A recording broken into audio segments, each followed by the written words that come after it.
Bonjour à tous, je vais vous parler aujourd'hui du mois universel 4 en année 9. Donc si vous n'avez pas encore vu la vidéo sur l'année 9 qui va vous donner les tendances de cette année au niveau général, je vous invite à le faire, je vous mettrai le lien à la fin de la vidéo. Mais donc là, nous allons parler donc du mois d'avril 2025, qui est donc un mois 4 universel donc pour tout le monde. Donc les énergies numérologiques, c'est en quelque sorte une indication de ce qu'il faut mettre en place pour vivre au mieux ce mois ou cette année en fonction des nombres qu'on calcule.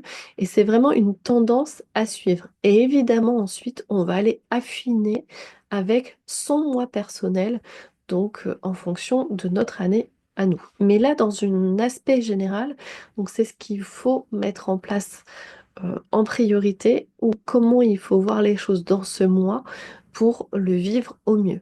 Ce sont des indications. Il n'y a pas de voyance dans la numérologie, mais vraiment des tendances qu'on va suivre ou pas. Et en tout cas, si on ne les suit pas, bah, ça peut être plus difficile de vivre le mois. Donc c'est pour ça qu'il est intéressant de comprendre quelle est la vibration du mois pour savoir ce qu'on peut mettre en place ou pas, ou est-ce qu'il faut attendre, ou voilà, quelle est l'ambiance générale et comment on peut en tirer parti au mieux. Donc c'est ce que je vais vous expliquer dans cette vidéo. Donc le 4, d'un point de vue général, c'est le nombre de la consolidation, de la structure, de l'organisation, de la réorganisation aussi, euh, dans une année 9 qui est une année de bilan, de clôture, de transition. Donc, c'est un mois qui va demander de remettre un peu de structure dans sa vie. Alors, le mois précédent, normalement en mars, ça a été un peu plus léger ou émotionnel, où on est peut-être un peu parti dans tous les sens aussi, c'est possible.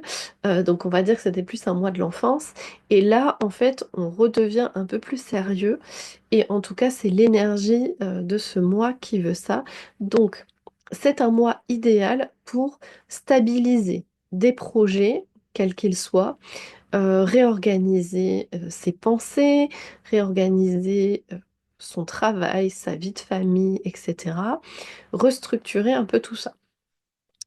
C'est un mois qui est assez lent. Le mois 3 était plutôt dynamique. Là, on revient à plus de lenteur. Va falloir exercer sa patience, la persévérance aussi. Donc, c'est un mois qui peut être un peu plus lourd, avec un peu plus de tension euh, intérieure et extérieure aussi. Voilà, parce que forcément, ça va demander plus de travail, quel qu'il soit. Dans le travail, justement, dans la vie professionnelle, euh, la tendance va être à structurer des projets. Donc, c'est vraiment un mois sur lequel vous devez surfer pour restructurer quelque chose. Si quelque chose ne va pas au niveau professionnel, c'est le moment de réorganiser sa vie, réorganiser les projets, clarifier ses objectifs, se planifier, pourquoi pas, en tout cas, vraiment structurer les choses davantage. C'est aussi le moment idéal pour finaliser un projet en faisant le bilan, on va dire presque administratif, donc quelque chose d'assez carré et structuré. On va terminer un projet, mais en vérifiant que tout est bon, avec méthode, avec rigueur. Donc il y a cette idée vraiment de finaliser les projets en mode audit, en mode pro, être à fond dans le travail. Voilà. Et si les choses ne vont pas aussi vite qu'on aimerait, il faut aussi accepter cette lenteur et rester focus sur le projet, rester focus sur la structure et surtout garder un peu de persévérance, ne pas lâcher les bras, c'est normal que ce soit plus lent. Mais c'est aussi un moyen de vérifier que tout est bien en place, de redistribuer un peu les cartes et de repartir sur de bonnes bases au niveau professionnel. Donc, il faut éviter par contre de vouloir trop rigidifier, on va dire non plus. Voilà, il ne faut pas aller dans l'extrême. Donc, point d'ordre au niveau du travail, bah, c'est le moment de mettre de l'ordre justement dans ses affaires, dans ses projets et pour assurer une certaine forme de pérennité dans les projets que l'on a et dans le travail.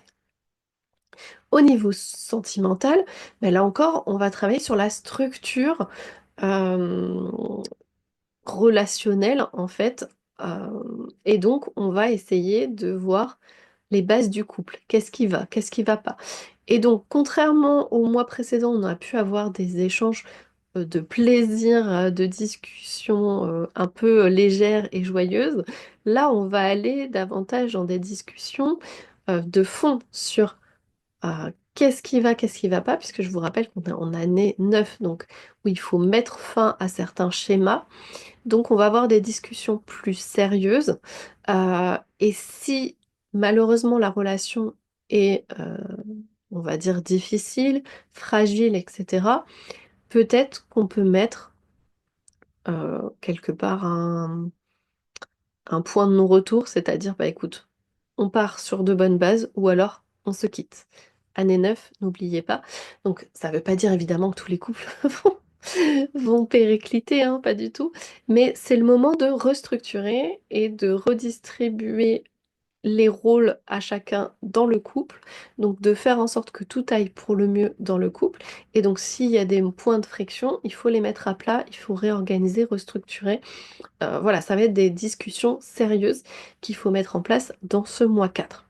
Si vous êtes célibataire, ben là, ça va être pareil d'un point de vue personnel, quelle relation je veux. Donc si j'avais je suis une femme, j'ai que des bad boys, ou je suis un homme, j'ai que des relations superficielles et que je n'en veux plus, bah, c'est le moment de mettre fin à ces anciens schémas de séduction ou de couple et reposer les bases solides qui vont nous permettre d'avoir des relations par la suite plus sécurisantes et plus qui correspondront davantage à ce qu'on veut dans notre vie sentimentale. Et si vous aviez par exemple des ex dans les parages qui étaient peut-être un peu trop envahissants, bah là ça va être le moment de clôturer le passé et de vraiment passer à autre chose. Donc le mois 4 en année 9, c'est un mois de restructuration au niveau du couple. Au niveau des finances, ben, vous imaginez bien que autant on a pu dépenser beaucoup au mois précédent, autant là, il va s'agir de faire les comptes. Donc ça peut être un peu désagréable si vous avez beaucoup trop dépensé les mois d'avant, mais ça va être un moment beaucoup plus organisé au niveau du travail, de l'argent. Donc on va possiblement régler des dettes si on en avait. On va se réorganiser au niveau du budget. Si vous savez que vous avez des problématiques financières ou justement des problématiques de gestion de budget, bah, c'est le moment idéal pour aller gérer tout ça, se faire aider, pourquoi pas, dans votre budget et là, donc, du coup, il va y avoir un peu cet esprit d'économie, de moins dépenser, de garder, de faire attention à l'argent que vous avez. Voilà, vous allez être un peu plus fourmi que cigale. On va dire que le mois précédent, c'était plutôt la cigale. Et là, maintenant, on revient dans quelque chose de plus structuré et plus sécurisant au niveau financier. Et si vous aviez des soucis, bah, ça peut rentrer un peu dans l'ordre aussi, vous permettre de restructurer les choses.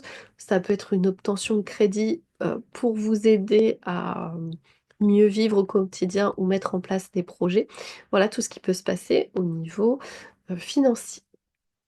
Au niveau personnel, encore une fois, la structure, la consolidation, la remise à plat des choses, des éléments et poser des bases solides, c'est encore le point d'orgue de ce mois. Donc évidemment, si on avait tendance à trop manger, manger n'importe comment, pas faire de sport, tout ce que vous voulez, enfin voilà, être vraiment dans le n'importe quoi. Là, il sera question de s'organiser dans sa santé, s'organiser des temps de pause, adopter une routine un peu plus disciplinée, donc se mettre plus régulièrement au sport par exemple, prendre davantage soin de soi en étant régulier dans ses rendez-vous, avoir une meilleure hygiène de vie, voilà, être dans la structure. Attention par contre, parce que comme on a vu que c'était un mois assez rigide, vous pouvez être aussi en proie au stress ou à la pression que vous allez vous mettre, que ce soit par excès de responsabilité ou excès d'envie d'ordonner les choses. Donc il va falloir faire attention aussi à sa santé, à sa façon de penser. Donc pour ne pas s'épuiser finalement et quand même s'accorder des moments de détente. C'est pas parce que c'est un mois propice à la structuration, à l'organisation, au sérieux qu'il faut oublier les moments de légèreté, de plaisir, de bonheur et de lâcher prise. Non, pas du tout. Tout est qu'une question d'équilibre évidemment, et donc il est très important que vous organisiez ou réorganisiez toutes les sphères de votre vie sans oublier de vous faire plaisir, sans vous oublier au passage. Et voilà, il ne faut pas s'enfermer, c'est pas une prison. Le 4 c'est pour repartir sur de bonnes bases. Donc si vous enfermez, c'est pas du tout ce qui est attendu dans ce mois-là. Donc pour résumer, le mois universel 4 dans une année 9, ça va être un mois propice à la stabilisation de ce qui doit être, l'acceptation aussi des fins de cycle, donc éventuellement un boulot qui vous convient plus, une relation qui vous convient plus, une organisation qui ne vous convient plus, hop, c'est next. Et on restabilise, on réorganise, on se discipline un petit peu dans tout. On fait aussi des bilans pour repartir sur de bonnes bases. Je vous rappelle, c'est des cycles de 9. Et donc, 4, on est presque à la moitié. Donc là, c'est le moment de... On voit ce qu'on a fait au début et hop, c'est le moment où on peut rattraper les petites erreurs qu'on aurait pu faire. Donc c'est un moment assez intéressant. Donc voilà. Je vous souhaite donc un très bon mois d'avril, un mois 4. Bonne structuration de tous vos projets, bonne concrétisation à vous. Soyez toujours ouverts et je vous rejoins bientôt pour un autre mois.